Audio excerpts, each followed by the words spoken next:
Assalamualaikum warahmatullahi wabarakatuh. Halo saudara-saudariku semua. Sekarang saya ingin berbagi cerita pengalaman Bosman.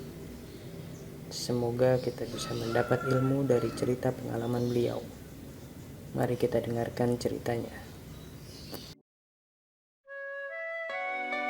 Lebaran 3 tahun yang lalu, hari kedua, biasanya saya melakukan open house. Ketika tamu saudara sudah beranjak pulang, menjelang sore di rumah kedatangan Yahya. Dia bisa dikatakan anak angkat saya, atau bisa dikatakan adik angkat saya statusnya. Tapi apapun istilahnya, hubungan kami sangat dekat. Dia adalah orang yang saya kenal 20 tahun yang lalu, di usianya sekitar 12 tahunan, waktu awal pertemuan. Waktu terasa singkat, karena mungkin saya tidak berjumpa dengannya sejak 7-8 tahun yang lalu. Tahu-tahu dia sudah menikah, memiliki anak, mempunyai rumah, mempunyai kendaraan. Luar biasa perjalanan hidupnya. Sewaktu dia menceritakan kehidupannya 8 tahun terakhir ini. Sekarang dia memiliki usaha karaoke keluarga. Satu di Depok, satu di Tangerang. Rukonya dia beli dengan menyicil. Dan dalam waktu dekat katanya dia sudah melunasinya. Ini semua didapati dari bisnis karaoke keluarga. Katanya 10 tahun yang lalu sejak dia keluar dari panti yatim Rumah Yatim Indonesia, dia bekerja di karaoke keluarga Naf-Naf di Kelapa Gading. Mungkin karena dia memiliki tugas sebagai muazin, sebagai marbot masjid, kami membuat suaranya terlatih indah. Sehingga katanya pada saat di karaoke dulu banyak keluarga-keluarga langganannya minta dilayani dan ditemani bernyanyi.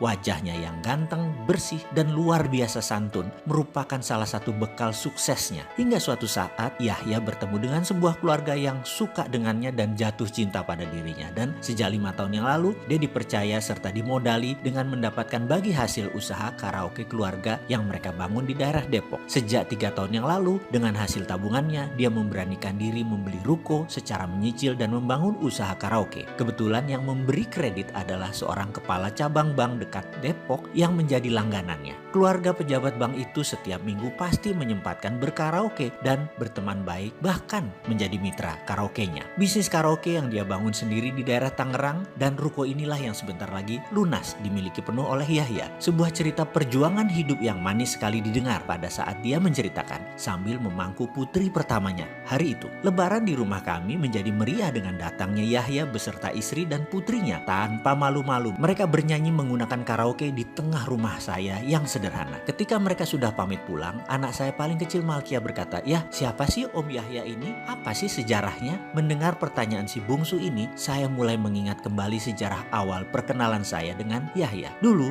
kita punya toko kelontong, toko Mirah Swalayan namanya. Salah satu cabang ada di daerah Cibubur, Perumahan Harapan Indah, dekat pipa gas alam. Toko Mirah posisinya sangat terbuka dan bisa dilihat dari 4 arah jalan masuk komplek. Suatu hari ada anak 12 tahun minta tinggal di toko Mirah. Sama tante, adik saya, diizinkan. Besoknya saya ke toko Mirah dan saya ngobrol dengan anak itu. Anak ini menceritakan dirinya. "Nama saya Martinus, asal Pulau Nias." Dan Martinus pun bercerita, "Karena ekonomi keluarga saya, 2 tahun yang lalu saya dibawa paman saya untuk tinggal di Depok. Katanya mau disekolahkan, tapi ternyata hanya jadi pembantu. Dan saya sering dikasari, baik dengan kata-kata maupun dengan tindakan. Saya jadi kabur. Saya untuk hidup cari cara, yaitu dengan jadi kenek mikrolet. Sudah 3 bulan jadi kenek, namun makan dan tempat tinggal hanya di emper-emper toko. Semua serba kurang. Saya sering sakit, menjadi kenek resikonya besar, bisa celaka kalau tidak hati-hati." Detail juga dia menceritakan asal muasalnya. "Karena angkot, saya sering lewat sini, ngetem di sini. Saya sering istirahat dan belanja di sini. Saya entah kenapa suka sekali Pak, karena itu saya pengen tinggal dan membantu di sini." Saya kemudian berkata, "Oke, kamu masih kecil,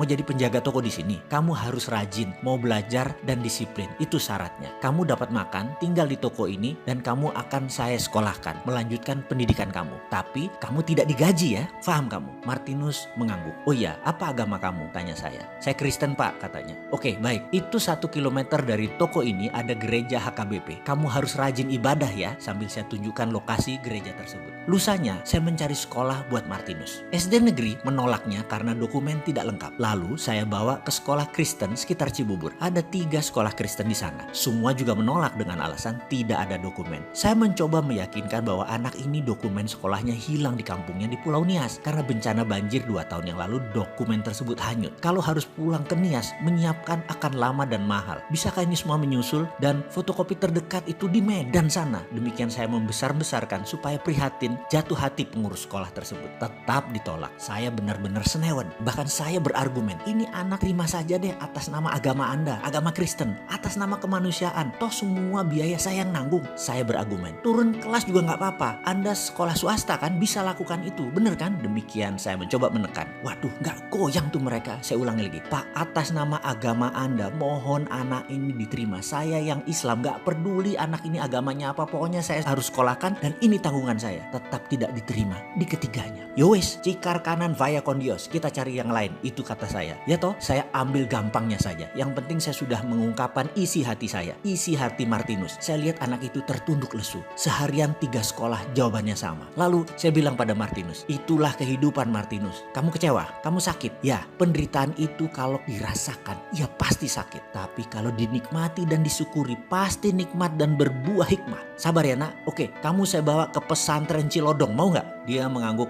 dan berkata, yang penting bisa sekolah pak. Nah gitu dong, itu namanya semangat, jawab saya. Saya bawa ke Ustadz Usman Palese, sahabat dan guru saya yang sudah lama saya kenal. Beliau dari pesantren Hidayatullah. Saya juga di Balikpapan dulu. Beliau salah satu pendiri pondok yatim Hidayatullah Balikpapan. Ketika bertemu saya ceritakan asal muasal Martinus dan Pak Ustadz Usman Palese berkata, tangan kami terbuka buat siapapun. Ada ilmu umum di sini yang kamu bisa ikuti, ada ilmu diniyah agama yang kamu boleh ikut, boleh juga tidak. Alhamdulillah Pak Ustadz mau menerima. Sejak saat itu Martinus sekolah pagi, siang bekerja dan tinggal di Toko Mira. 4 tahun kemudian dia tinggal di pesantren Cilodong dan dia sudah tidak aktif lagi bekerja di Toko Mira. Suatu hari Pak Usman Palese telepon saya, Mas Mardigu bisa ke Cilodong? Saya atur jadwal Pak dan esoknya saya pun merapat ke sana. Di depan rumah Pak Usman ada Martinus yang duduk dengan wajah serius. Lalu dia menyalami saya dan berkata, Pak, saya sudah berpikir masak-masak, saya sudah merenung, saya sudah berdoa tiap malam hampir 2 tahun ini. Dalam 5 tahun ini saya melihat keindahan teman-teman melakukan gerakan sholat, keceriaan Ramadan, merdunya suara azan di pagi subuh. Saya memutuskan untuk memeluk agama Islam. Boleh ya Pak? Saya menatap wajah Martinus dalam-dalam. Saya lihat wajah Pak Usman Palese yang berdiri agak ke belakang, wajahnya datar saja. Saya balik menatap Martinus. Agama bukan mainan. Saya menggelengkan kepala. Gak bisa kamu lakukan itu Martinus. Agama bukan untuk kamu punya-punyaan, untuk dibanding-bandingkan mana yang lebih baik, mana yang lebih bagus. Tapi agama adalah hal spiritual. Agama adalah hal yang sakral. Agama adalah keputusan keindahan kolbu sehingga memancar keluar. Yang kamu lihat baru luarnya saja. Kalau kamu sudah menemukan dalamnya, kamu baru mengerti dan boleh menyatakan apa yang kamu katakan barusan, kata saya. Pak Usman Palese meneruskan, kamu sudah dengar tadi ya, apa bedanya dengan perkataan saya dengan Pak Mardigu? Sama kan? Martinus menunduk,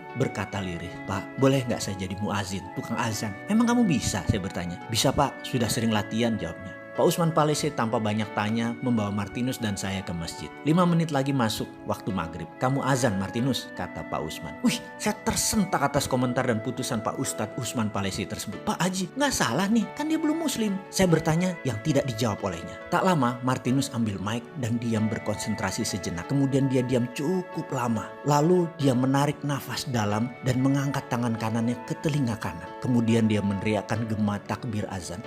Allahu Akbar, Allahu Akbar. Saya tersentak, Pak Usman Palese tersentak. Subhanallah, suaranya indah sekali, agem, merdu, lekukannya fasih, cengkok murotal azan dimainkan dengan indah. Mendadak masjid penuh kehadiran jamaah, lebih banyak dari biasanya. Semua berkumpul di luar. Sebelum masuk ke masjid ada anak-anak, ada para tetangga, jamaah pesantren Hidayatullah Cilodong, baik tua muda, dan kami semua bertasbih memuji suara Martinus. Ini azan gak seperti biasanya terdengarnya. Bergetar kami menyaksikan seorang anak muda yang suara vokalnya indah, memanggil umat untuk berkumpul, untuk bersolat. Saya sampai meneteskan air mata mendengar azan indah dari anak berusia 17 tahun, Martinus asal Nias ini. Banyak ibu-ibu yang tahu siapa Martinus menyeka wajah mereka karena tetesan air mata sambil bergumam, indah banget ya suaranya. Lalu saya melirik dan berkata kepada Pak Usman Palese, Pak, saya rasa dia sudah mendapat hidayah nih Pak Ustadz. Pak Usman tidak menjawab cepat. Dia meresapi sesaat, diam, kemudian dia mengangguk setuju. Dipanggilnya Martinus sebelum saat maghrib dimulai. Di hadapan jamaah dan anak pesantren dan tetangga Cilodong, dia tanya, Apakah kamu sudah mantap ingin memeluk Islam, nak? Martinus mengangguk dan tertunduk. Ambil Al-Quran, pegang di dada kamu, kata Pak Usman. Martinus melakukan gerakan sesuai perintah. Tangan kanannya salaman dengan Ustadz Usman. Tangan kirinya memeluk Al-Quran dan dia berkata, Asyhadu alla ilaha illallah wa asyhadu anna Muhammad Rasulullah. Suaranya yang merdu memenuhi ruangan masjid yang hening. Kalimat syahadat yang dibacakannya syahdu sekali. Semua anak-anak dan teman-temannya menyalami dan memeluk Martinus. Ibu-ibu menyeka air mata haru. Pak Usman Palese berkata, Pak Mardigu, kasih nama baru buat dia. Lalu saya berkata, mulai saat ini nama kamu Muhammad Yahya. Kamu dipanggil Yahya. Selamat datang di dunia keberserah dirian. Yahya adalah nabi yang ditulis Al-Quran sebanyak 4 kali. Hidup bersama di zaman Nabi Isa, anak Nabi Zakaria. Namanya sebagai penentang Herodes banyak disebut di kitab hikmah, Ihya Ulumuddin dan lain sebagainya. Sehingga ke depan kamu bisa mencerminkan diri sebagai perwujudan pejuang kebenaran.